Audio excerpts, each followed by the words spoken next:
you exude a lot of love and wisdom, and I don't think that comes from thin air. And so the first thing I would be curious about is there a story of struggle success that happened when you were younger that sort of put you on the path to where you are today?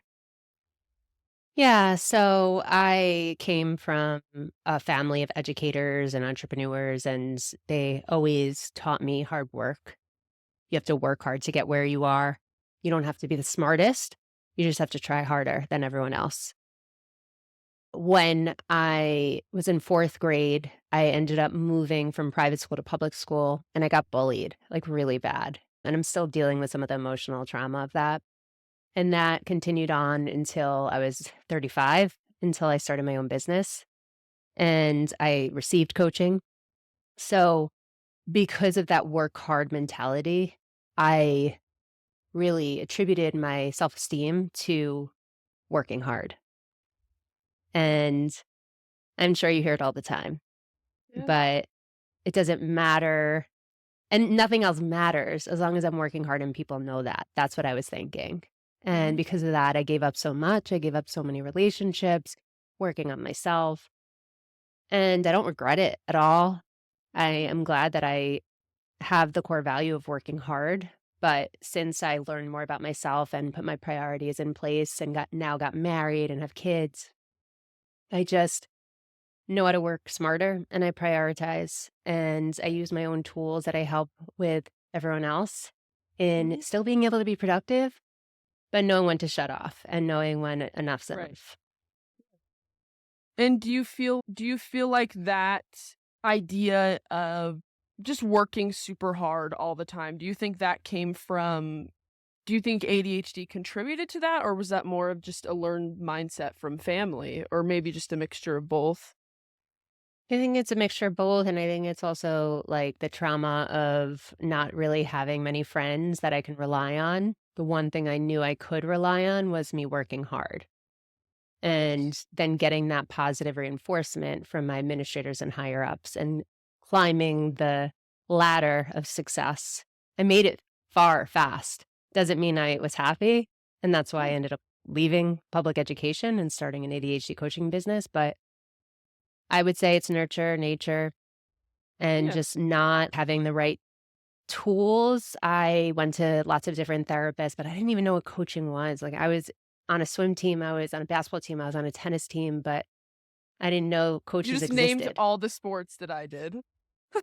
See, we're That's aligned. awesome. The universe Alive. works in weird ways. Are you tall? um, I am. I was 5'9", almost 5'8" and 3/4, and then I shrunk, and then Mhm. I grew again. So, Okay. Yeah, I'm 6 how about feet, you? so yeah. Wow, I'm a it's so tall funny. Just a tall lady. you just don't know unless I reach Yeah. over to the other side of that screen and pull you out. Yeah. I know it's funny with podcasting, like, some of the people that I'd known for years, and then I meet them in person, I'll show up in, like, heels, so I'm, like, 6'3", and they're like, "What? What? What's happening?" You Yeah, know it's what's funny. crazy? I had a salesperson work for me for months, and I thought he was short. I don't know why I thought that, but in my mind, all I saw was here up, and I would talk to him every day. One day he tells me he's tall. I'm like, "No, you're not. And there's no way you're tall." He's 6'4", and he stands up. I'm like, "Oh Like, my "What's gosh, happening?" what is happening?" It's so funny. Um, but yeah, I mean, going back, I I think for so many people, the rejection that occurs in your youth just runs so deep, and it's a difficult thing to Yeah. unlearn, and sort of moving forward, taking a step forward in your journey. So you were a special ed teacher for 7 years, and Mhm. then 4 years as an assistant director in special education, Mhm. um, and then you And then changed routes. yeah, I came to Florida and I was trying to figure out what I wanted to do with myself. I knew it wasn't going to be in public education. And then I ended up going into private education and pretty much had the same role, special education teacher and administrator. And Right. then I was like, no, I need to work for myself and I need to make a greater impact. So Yeah. then that's when I pivoted and I actually received coaching for a year. at the recommendation of one of my friends. I didn't even know I had ADHD at the time. It was life coaching. Mhm. And I finally executed for the first time. I knew how I was showing up for people, showing up for myself, being able to break things down and be accountable and intentional. I've never gone through anything like that before. Yeah. So then through that journey, I met someone and she was an ADHD coach and she's like, "You'd be great at this." I said, "Sign me up." Mhm. She had a similar background to me, and I just knew what she was saying and what she was putting down was something I needed to get behind. I didn't know really much about it, but I just knew that she was making such a big impact. And if she could do it, I could do it. And she believed in me. Yeah. So that helped me believe in myself. And I went for the certification. I started my business overnight. And then 5 years later, here I am, 8 coaches, like 12 people who work for the company. It's great. Amazing. And so you obviously you had that conversation with her and she was saying that you would be really good at at coaching in that aspect. Was there I mean, you say, "I just moved to Florida, like, completely changed my life." Was there, like, an aha moment or an experience where you were like, "I can't do this?" Like, I feel Yeah. like something would have to push you to make such drastic changes, you know? Oh, yeah. Totally. So I had a really difficult work situation when I was in the last job I had in the public school system. My boss and I had a love-hate relationship, and then I had some people that I worked with very closely that were bullies, and it just Mm, was very toxic. So I knew that I wanted to get out. I also wasn't giving it my all like I did prior, and mhm. that was a sign for me. I'm like, I'm not invested in this, and that sucks. Yeah. I actually cried the day I was hired for this job because I was leaving such an amazing school district that I loved so much, and I was like, "Why am I doing this? Yeah. I'm doing this so I can level up, but am I actually leveling up? Like, it's a greater job description, but I'm with different people, it's a whole different environment." I gave it 2 years and I was out because I was so unhappy. And Mm, then when I came to Florida, I was trying to figure out a job. I was trying to figure out my own business, and I couldn't figure out what it was. I thought about advocacy. I greatly admire advocates. We need them. Unfortunately, we need them. We shouldn't have to need them, but we do need them. But I didn't want to fight with the school district. That was not what I wanted to get into. And very often, unfortunately, advocates have to do that. So I'm yeah. like, what else can I do that is in the same field, but it's not that? So when I was in the private school system, I had a very similar boss to the previous one that I had, and she actually was worse. And I'm like, you know what? Again, if she can do this, if she can own her own business, and I want to do everything that she's not doing, Yep. I want to be the boss that she isn't. I want to make a greater difference. I want to actually help people. I want people to work beside that we can lift each other up and inspire each other where I'm not their boss. I'm a colleague, you know? And I just felt like I wasn't able to do it there. So Yeah. I gave her my notice and yeah, then it was game over from there. I mean, there's a lot more that happened in between, Of but course. Yeah. yeah, And that was my I mean, passion and reason. it's kind of beautiful because I think it's also well, it's very beautiful seeing there's also a full circle there where, growing up, you felt like there were a lot of spaces where you were accepted and fully loved, and now you've been able to create an environment, a work environment, and also an environment for people with ADHD where they can feel that, which is beautiful. Yeah. You know, it gives me chills hearing that because, so often, even as a coach, you don't really think about what you're doing, you just do. And it's so hard to reflect and see like all the beautiful things that we've done. And we have. I mean, we've worked with thousands of people. We help millions of people a day. Cool. And I mean, yeah, I want to cry because I get messages from people that like we've changed their life. And Right. what better place to, work in and put my head on the pillow, even if I can't sleep at night, but still put my head on the pillow at night doing. Yeah. Even if you're on steroids with a sinus infection. Even if I'm on steroids, I'm superhuman woman who is just staring at the clock, watching hours roll by, seeing Livy email me, getting excited for the pod. Yeah, and before I kind of hop into more specific ADHD related questions, one more question I had concerning your journey is then you also had a daughter. And I know you have Mhm. three stepsons as well. 2 stepsons and a daughter. Mhm. Two stepsons and a daughter. And so this is a little bit off track, I guess, but I also would love to hear, just as someone that also aspires to be a mother, what was that experience like holding your daughter for the first time? And how has that sort of impacted how you live since then?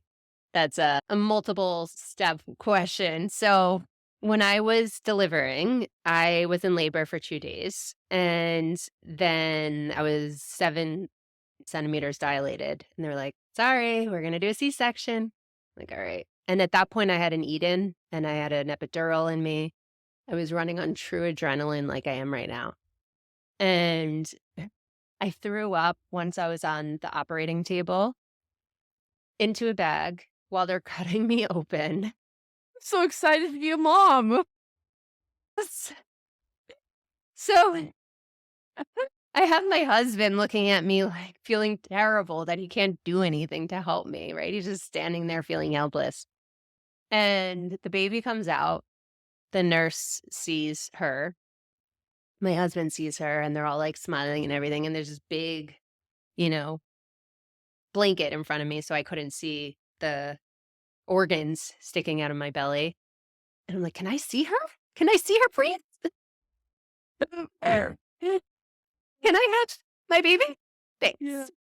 Thanks." So eventually they put her on top of my chest and yeah, I was delirious, but it was a surreal moment. And I knew at that point everything was going to change and it did. And I didn't know how it was going to change. I was worried about how it was going to change.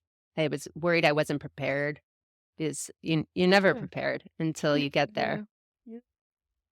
Yeah. But I just, knew that I could trust my husband who's gone through this journey twice already, and I had support around me. And I think that's the golden key for everything, right? Like when you're new to something, surround yourself with people who have done it before or can be of support to you because navigating it alone is so isolating and it could be like very anxiety ridden. Mhm. Yeah, absolutely. Which also Anyway, she lets can get me away with a lot, and I just smile and laugh, and it's terrible because I thought she was gonna be a daddy's girl, but I totally let her get away with I don't wanna use the word, but, shenanigans. shenanigans. Now her new thing Shenanigans. is, "No, no, no," and then she'll pull my shirt to, like, drag me to wherever she wants to go. Oh my It's cute. god. That's so funny. The sarcasm. Yeah, when I this is really funny, and maybe you can take advantage of this, but my mom thought it would be funny that when we were kids, she was like, "I want my kids to act really proper when they meet somebody because it's kind of funny and it's cute." So she had taught us when we were really little to go up and shake somebody's hand and go, "Nice to meet ya," every time we met somebody new, and that was like people always got a kick out of it, and I was like, "I'm glad I could be your party trick, Leah." So funny. Yeah. Aw. No, it's Well, super my cute. daughter's 19 months, so she has some time before I can train her to do that, but right now Yeah. she's doing this. "Hi." So cute. Well, maybe Yeah. that can be handshaking can be your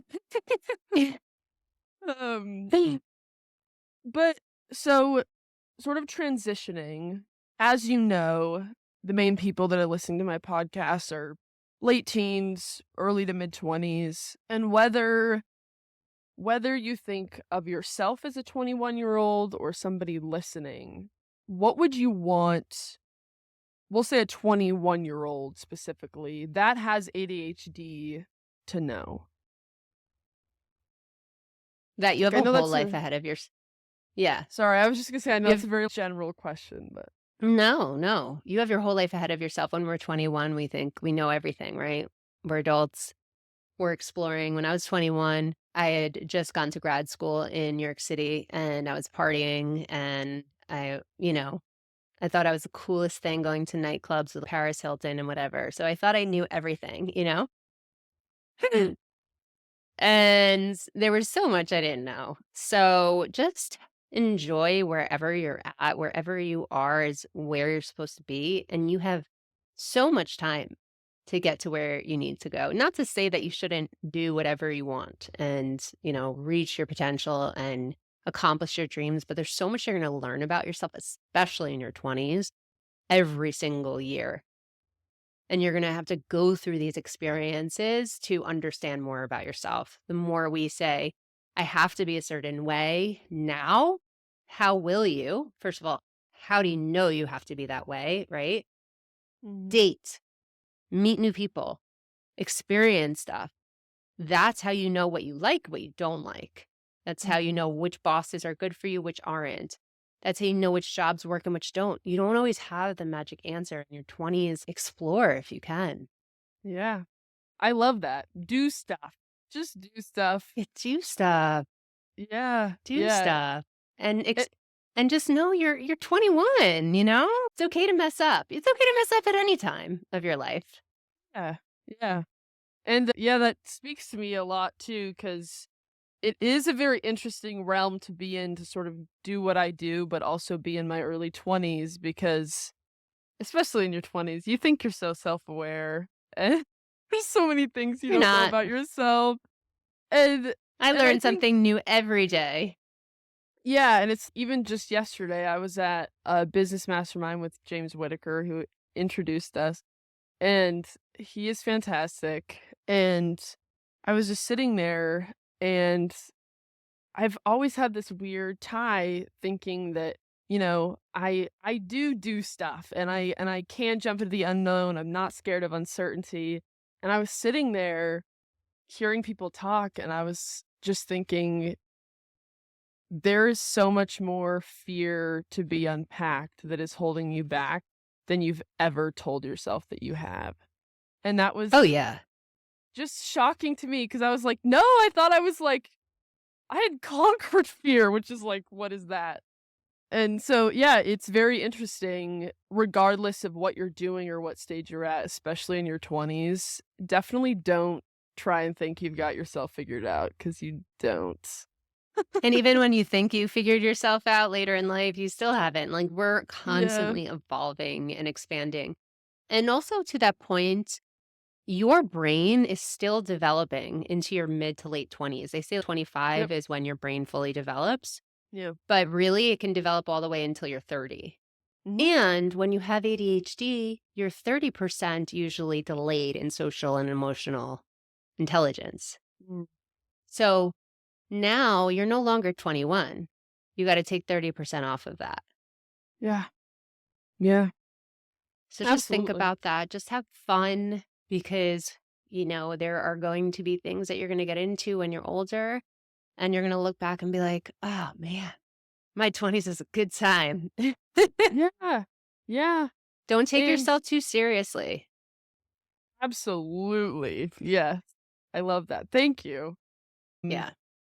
And with that being And also, said, sorry, not to cut you off again, yeah, no but problem.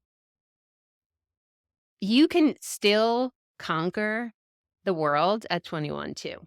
So even though Mhm. I said all of the things that I did, don't ever hold yourself back either, but still have fun while you're doing it and know that you have a whole life ahead of you too to keep growing Mhm. And do that forever. Have fun while you're doing it forever. forever. Yeah. I love it. Exactly. And kind of piggybacking off of that, I find as someone that's, spoken with thousands of teenagers and college students, I think one of the biggest core threads I find that keeps a young adult from having fun, really, or doing stuff is generally a lack of just being at war with their minds, the overthinking, the overwhelm. And Yeah. to get into more ADHD specific questions, I have a lot of people, I mean, actually, probably the majority of the people that are the most important in my life have ADHD. Mhm. And pretty much all of them have, I mean, we all do, but I think it's in a different way, struggle with overwhelm, overthinking, Mhm. ruminating thoughts. Mhm. What are some good coping strategies for that? Specifically that overthinking, that overwhelm. Yeah, what are some coping strategies for that? Yeah, great question. So, in my book that is available for pre-order called Activate Your Woo, ADHD Potential. Woo! woo. I talk about the ADHD disruption cycle. And on one side of the cycle is overwhelm, and one side of the cycle is underwhelm. So we're constantly like bouncing back and forth from underwhelm and overwhelm. And both of them are really dangerous. We had all those like overwhelming thoughts and the RSD, and then you burn out. Right. Once you're burned out, you're shut down, right? Or you're in your F response. At that point, it takes you a while to come back. It's different for everyone. But then you're in a state of underwhelm. And then when you're in underwhelm, you're looking for dopamine. So then you're looking for that exciting new idea that gives you dopamine, that gets you into the hyper focus. Then you hyper focus and you feel overwhelmed. And then you have low dopamine and you start all over. So you could be at anywhere in the cycle throughout any time of the day or multiple times a day. And when you're starting to overthink, check in with yourself and say, okay, this is what I start off with in the book. What am I not attending to personally? Have I eaten? Did I drink water? Did I sleep?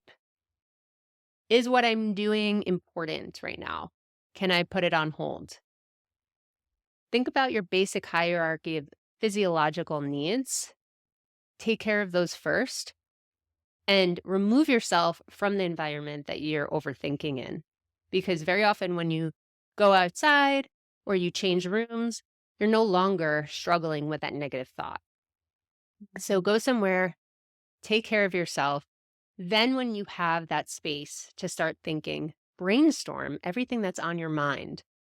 What are my thoughts? Get it out of your head and onto paper. Because when we get it out of our head, it's so much less chaotic. I know there's going to be a lot on that paper for you, but at the same time, at least you see it now. And then the rest of the book gives you strategies to conquer that. But start with your basic needs first. Mm, that's fantastic because I mean, I I don't have ADHD myself, but I do see, for example, one of my best friends that I live with. It's a struggle, especially right now. She's in a very busy corporate job that is kind of the worst, and it's really hard for her to remember to cover those basic needs. Yeah. Yeah. Yeah. And Um, that's the thing. Like, I used to feel I had to work hard, I had to be productive to be self confident. And so many ADHDers feel that way too. I'm not enough if I don't do these 20 things on my to do list. But it's a never ending vicious cycle because you're not going to get those things done ever the way that is in a healthy way. Maybe you hyper focus one day and you get more done than you thought you would, but then you're burnt out and then you start the cycle again. mm, Livy, I just need to go to the bathroom real quick. yeah, no problem. Do you mind? Okay. No, of course I'm like, not. I Go need to for blow it. my I'm nose. like, no, hold I'll be it. right back. My apologies. No worries. You're totally fine. Thank you for recording regardless of sinus infectioning. No, but like seriously, my life needs to go on. Come on. It's been 2 weeks already. I don't have time for Serious. this.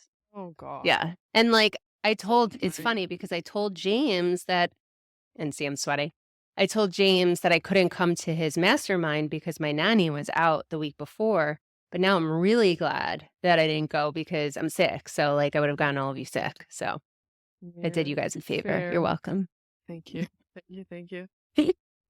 But let's see. Oh, yeah, so writing things down, covering those basic needs, going deeper on that, how would someone with ADHD sort of structure that, or how do you structure that? Would it be like a journaling practice, or should it just be like text reminders on the phone or reminders on their phone? Like, how can you Yeah. actually start to structure that so you'll do it? You know what I mean? Yeah, the doing is the biggest thing because very The often we doing. have the strategies, it's the doing. So you hit the nail on the head on that one.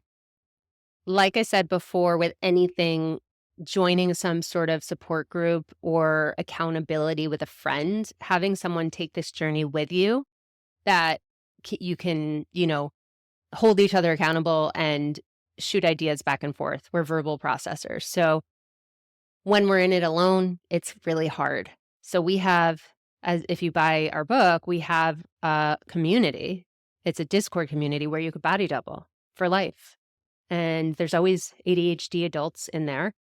And it's a free video room for people to body double. And our clients currently are in there, alumni are currently in there. And honestly, it's made or broken people. Mm. Edit.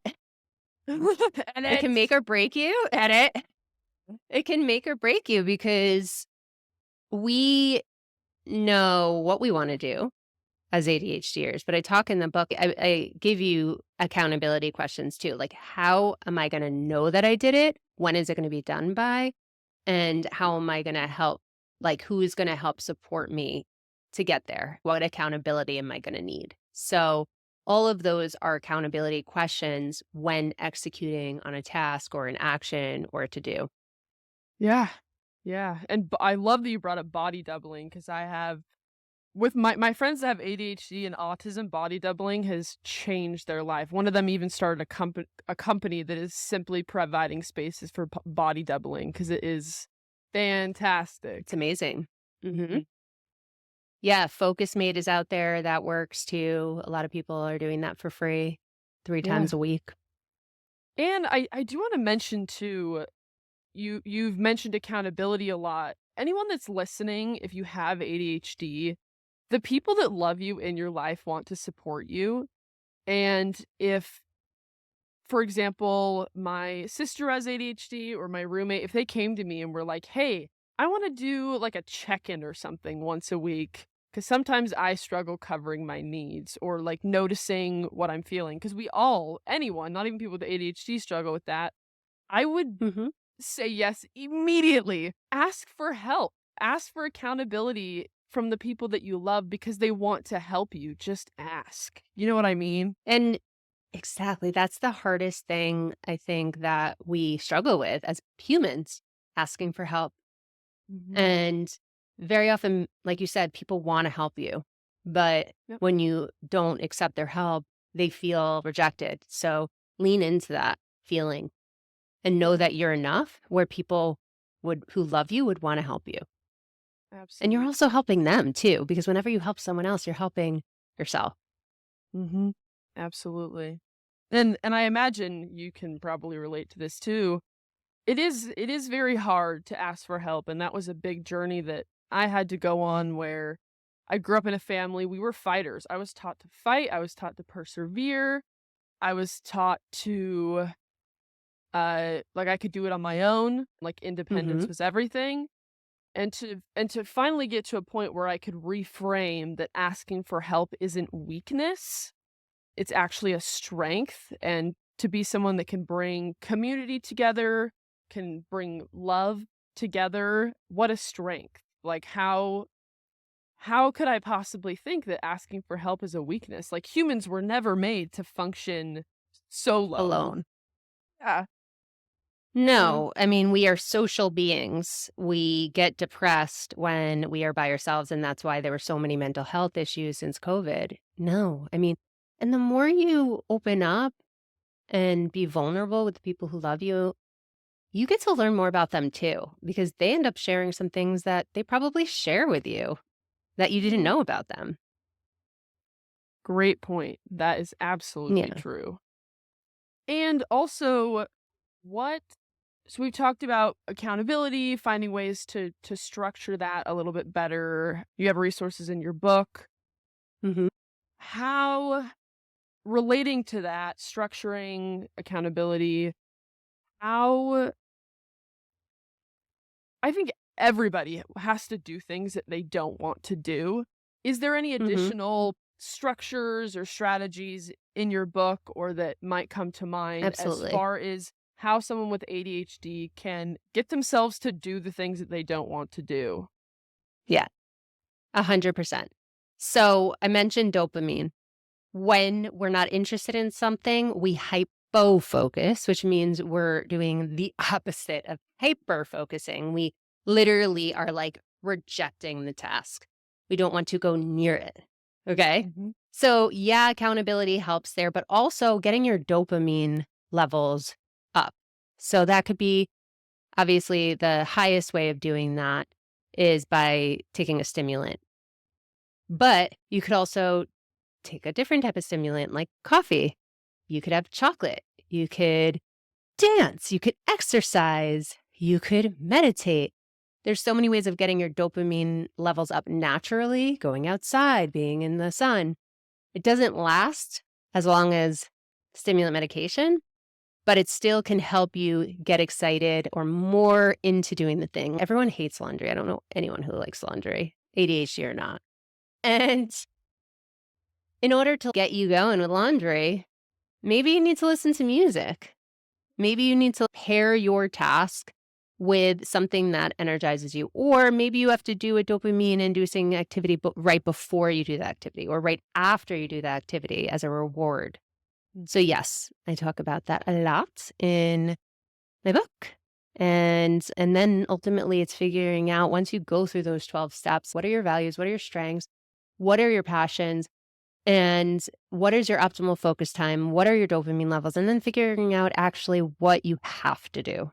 Because if you detest something so much, it doesn't matter how much dopamine you have, it's still something that you should consider delegating or eliminating. Like, why are you doing that? Do you have to do that thing?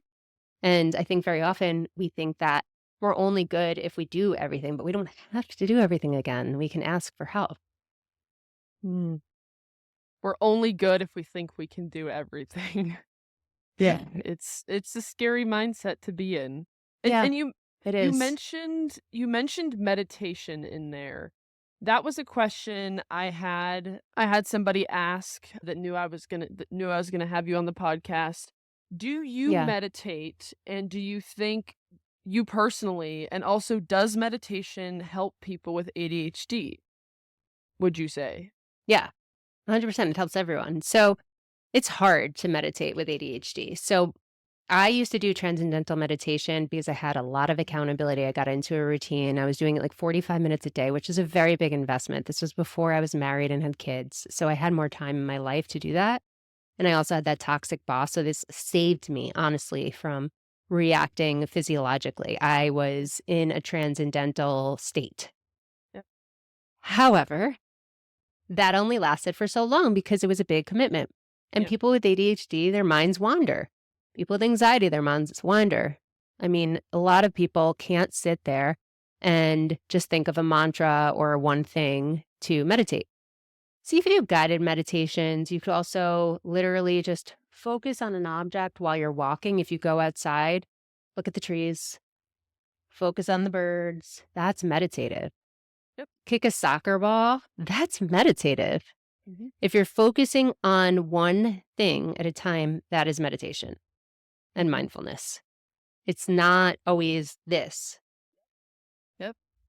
Is there a specific, whether that's passive or whatever, is there a specific, like, version of meditation that you yourself prefer? It varies for me. It really does. It depends on, with ADHD, you need micro changes also. We get bored of certain things after a while and we need to move on to something else. So I used to do transcendental meditation. I don't do it anymore. Then I went into guided meditations with the Calm app or the Insight Timer or the 21-day Chopra Oprah challenge. Um, and now, literally, the best thing for me is to sit outside and just take some deep belly breaths and focus on the wind or the trees and just slow my nervous system down. That's what helps. And then when I have energy, sometimes I'll go for a brisk walk, which is great because it gets your dopamine levels regulated too and your serotonin. Perfect. And I like that you also mentioned not only just going outside, taking a deep breath, but picking something to focus on to anchor you, I think Mhm. is so helpful. Yeah. Yeah, if you go outside and you look at the trees, do you know that I learned is EMDR? That's where EMDR came from. I hired a therapist for EMDR and we do like bilateral movement and we're reprogramming my brain. But actually just going outside and looking at the trees while you walk, that's EMDR. For anyone that doesn't know what EMDR is, can you just do a quick explanation? So, with our memories, we very often remember negative things more than positive things because emotions are tied to memory. So, we have strong negative emotions that tie to negative memories. So, sometimes we have a response to situations and our F responses, which are fight, flight, flee, fawn, fib, all of those come out and we don't know why sometimes. Like some people just trigger it or some events just trigger it. Mhm. So EMDR helps you to reprogram the way that your body reacts to those things that are triggering you. So you don't have as big of a physiological response. And it can be done in different ways, but it's bilateral eye movement. And that's how you're reprogramming your brain. So you work with a therapist who does it with you and gets to the core of like when the problem started and how that is aligned throughout your life. And you kind of just hit it. Yeah. Yeah. And I imagine EMDR would probably be a a great form to rewire specifically for people with ADHD, no? Mm-hmm. Mm-hmm. Yeah, because with ADHD, like very often we don't want to just talk about our problems and then leave it out there. Talk therapy very often doesn't work. It didn't work for me. And this is more of like a cognitive reprogramming. You have practical strategies and tools and your reactions are different. So you have a different response to things and to people. Mm. Yeah. It's I mean, it's very fascinating, and I feel like anyone that's listening, I would definitely look into that. I could drop a resource if you wanna look into EMDR in the description, because it is very interesting and has helped a lot of people in my own life. I haven't personally done it, but I would love to do it with a a coach or a I don't know, do you call them therapists? Or would they be psychologists? Who Psychologist, a counselor, it could be, yeah, it could be a social worker, it could be a psychologist. There's Right, many right, right. different, yeah, mental health providers. Yeah. And so I'm gonna hop into some questions people had asked. I had sent out by the way, to anyone that's listening, often before I have guests on, I'll send out either Instagram stories or TikTok story. I'll send out a message if anybody has any questions that they want asked. So I would if you haven't ever replied to those, I would do that because you are also getting direct information from incredible people and experts like Brooke. So feel free to ask questions before the episodes because I think they were also some really amazing ones that people asked that I didn't come up with myself, so also help me. Help Please me help you. help you. So the meditation was one of them, and we already sort of covered that. Another question that somebody had was people with ADHD often experience emotional dysregulation. For those that have Yeah. hypersensitive emotional reactions, how do they know when to trust their emotions as opposed to when they're just experiencing hypersensitivity? Okay, so that's a loaded question. First of all, you have to start feeling more confident in yourself. And by the 12 steps in the book, it's helping you feel like you can actually execute something. Now, hypersensitivity could be, I'm sorry to say, but it could be a superpower. I'm a hypersensitive person. Usually our intuition is right. We just don't trust it enough. Now, if we're extremely emotionally dysregulated, we might not realize it in the moment.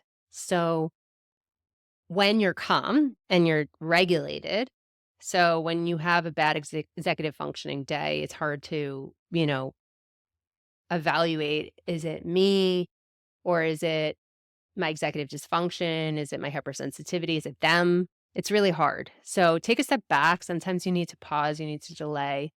And then when you feel a little bit more in tune with your body and emotionally more regulated, then evaluate the situation from a logical perspective. And sometimes you can talk it out with someone you trust too and say, am I Mhm. crazy here? This is what I'm noticing.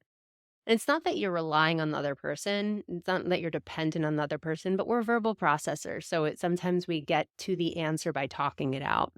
Mhm. And so I would say trust your gut, but also if you are emotionally charged, you can't do anything at that point. So you need to take a step back and process before understanding if it's you, if it's them, if it's the situation. Right. And how would someone what are some ways that someone can regulate their emotions when they're in that state or regulate their nervous system? Yeah, so I talk about that actually in my Healing ADHD Emotions course. We have a lesson on stop being so defensive. So when you are hyper aware and hypersensitive to something that you're about to get defensive on, notice and do it when you are calm. And think about, like right now, while you're listening, if you're in a calm state, what happens to your body when you are in a defensive spot? Think of a scenario that happened this week that got you charged or recently that got you charged. What were you experiencing in your body? Do you get headaches? Do you get tension in your shoulders? Do your legs get tight? Do you sweat? Do you get red? Do you start having these negative thoughts like shortness of breath? And you might not know it right away, but usually when you think of a situation that triggers you, then you can start bringing up that physiological response again. So become aware of times that you're charged. And if you can't think of it, move forward with that thought in mind. Okay, I'm just going to be attuned to when I'm charged, what's happening to me. This is going to be a test. I'm not going to do anything, but I'm just going to be aware. Once you're aware of what your triggers are, then down the road, when something happens that triggers you, once you start feeling that, literally think of a stop sign and just stop, pause. The person might be talking at you or talking to you, right? And what you can do is have a one liner. Hey, just need some time to process this. I'm going to go take a break and we can come back to the conversation at X time. Or you can repeat back what the person is saying to put in fillers to their words so you can calm yourself down a little bit.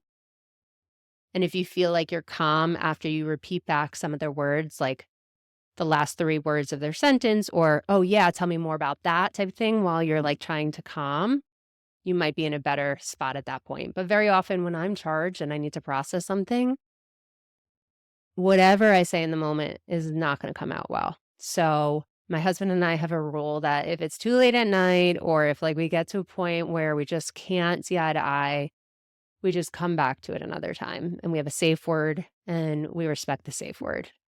I like the safe word, that's good. Yeah, Yeah.